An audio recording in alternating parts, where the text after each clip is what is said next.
И здравейте, потребители, аз съм Гандала и в този клип ще изпълня поръчката на Official MC, как се прави тайна стая с тайна врата. И да, нека да започнем. Например, това е стаята и както виждате цялата е стон, но влизате тук и ви се отваря вратата, след това тук и нали като стъпите пропадате в тайна стаичка, както виждате. Механизма на това е много лесен и много, да, не е чак толкова труден, може всеки да го направи, който иска. И да, нека да започнем. Първото нещо е да ви покажа как действа тази врата. Ето, сега ще махна редстоуновете. Ето, така действа. Така е отвън. Така. Ето я. Ето я и вътрешно. Така. Ето. И нали като стъпите, редстоуна се активира, изключва това там редстоун торча и отваря вратата. И нека сега да направим едно такова. Значи ще ви трябват редстоун, sticky piston, random block, sand и TNT. Само да кажа, TNT-то не може да се десемне, само чрез една команда може. Само да изключа релсите. Както виждате, TNT-то сега работи. Ето. Да. И да, нека да започваме. Първо поставите един пистън така, бройте 3 купчета и поставите още един пистън, ето така. Сега поставите рандом блоковете, ето така. И какво правите сега? Тук слагате някакъв рандом блок, копвате 2 надолу. И тук слагате Redstone Torch и отгоре Redstone. Това е дефолт писан вратата, само да кажа, която я знам още от как съм почнал Майнкрафта. Ето и тук ще сложим камък, сам Redstone. Така, и тук продължаваме, ето и. Ако искате по-забавен ефект, може да си сложите репитъри, но аз не искам. Слагате това, Redstone Torch тук. И сега какво правите? Тук къде са писаните, копвате 3 напред. Ето така. Така, нещо скърших, да. Значи, тук обърках, трябва да е с едно повече, значи 4 купчета. Извинете, просто не. Така, ей тук трябва да е. Пистам вратата. Така. О, what? Добре.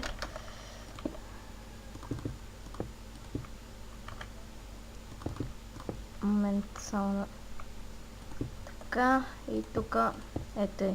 Трябва да стане. Така. И нали, както ви казах, слагаме тук. Броим надолу. Redstone Torch. Така. И нали, след като направите това, какво трябва да направите тук? Слагате Redstone. Така. И запълвате отдолу с Random блок. Може и да направите малко по-дълго, например ето тук. Сложите Redstone, за да може и да се затваря след това. Ето така. За да може да се отваря и от двете страни, все пак, нали е врата. Слагаме си това блокчетата. Така. Ето така.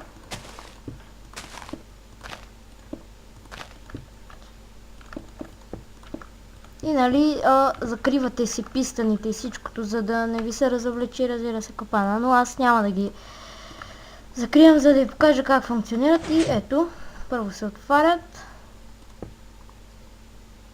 И от другата страна се затварят. Ето, както виждате. Сега трябва да направим TNT-то, за да не може да избухва. Първо ще ни трябва Activator Rail и Command Block в количка. Сега ще ви покажа как да го вземете. Нали, слагате рейловете така. Пишете чисто инвентара. Пишете GIF Klomba P Command долу на Block долу на Minecraft. Ето така. И дава един Minecraft с Command Block. Ставате Command блока, пишете в него наклонена kill Klomba и слагате скоба, пишете type равно, пишете print TNT и завършвате с скоба. Цъкате долу, взимате една ръчка.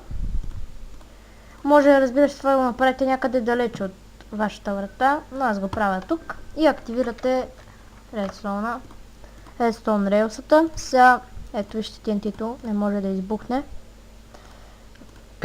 Ето.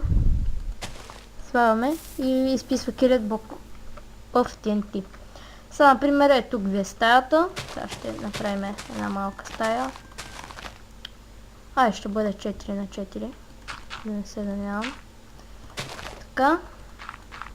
И ето, сега копваме додолу. Тук слагаме TNT-та. И отгоре слагаме санд с сигнални плочи.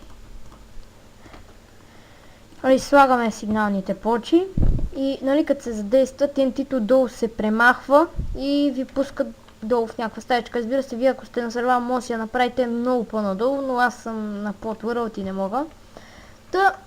Да, това беше общо капана. Нека да ви покажа как. Стъпвате на плежерите, отваря ви се вратата, стъпвате на другите и нали, след като ходите си напред, TNT-то пада и вие падате в тайна стая.